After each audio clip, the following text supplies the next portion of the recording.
our event was called Leading with Love. The goal of the day was to bring women together to hear stories, to listen to presenters talk about the various aspects of empowerment and support and encouraging one another. We had a little bit of everything that just kind of tied all of the theme of our day together, leading with love. I can't live tapping the brakes, afraid of making mistakes, so I've learned. Restless and still awake, watching my night fall a day, tired of all the turns. 5 hours to go, chasing the road on my own. If I retrace to the first step, every last breath, every word to the last line, I wouldn't trade it for the sky. Sarita is an author, an inspirational and motivational speaker, and I'm proud to say a friend, and I'm certain after today, she'll be yours too. She will be talking to us about the power of our words and how we can better deliver them. I am pleased to introduce our friend and now yours, Sarita Maven.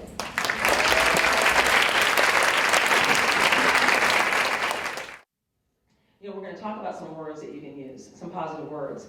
But I was also mindful of the fact that I'm sure you've all heard somewhere along the way that communication is so much more than just the words. And you've probably heard some statistics that have been beat to death about the fact that the words are really just a small 7% of the communication, and that really over half, 55%, is in the words, and 38% is in our tone of voice. And I always think that the perfect poster child for those statistics is teenagers. I am still jaw-dropped that we drew the interest of such an amazing researcher and human being. We do not take this for granted, and we are so appreciative that she's here. Dr. Michelle Bly.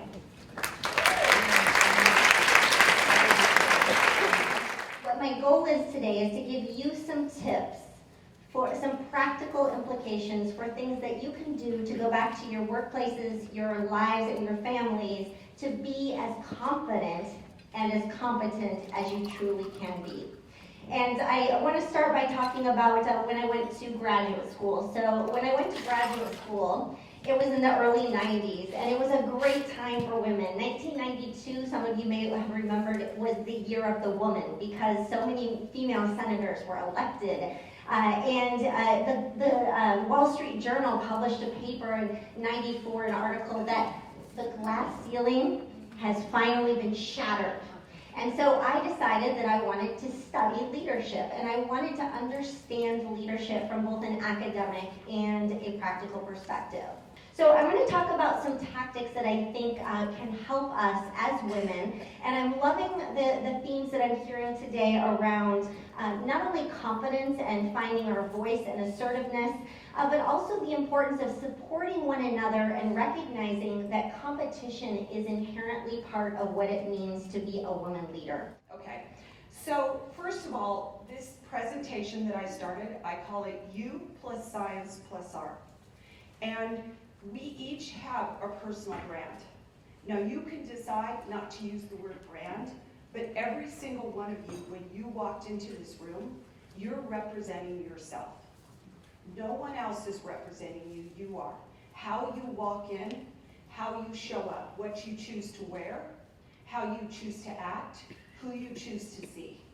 And what I'm going to talk to you about, which I think is going to be empowering, I'm hopeful, after listening to everybody, is when you leave, how are you going to leave? How are you going to walk tomorrow? Many of us have stories that involve trauma, involve self-doubt, involve angst at some level, but we're all afraid to share them, except with our most intimate groups. And even then, if you're like me, I've told Diane on a number of occasions, I can't tell you that, because if I did, I would never stop crying. I would never be okay. I could never stop. And so the reason I'm here for Leading with Love Conference is because I value those stories more than you can ever imagine. Because that's what makes us who we are.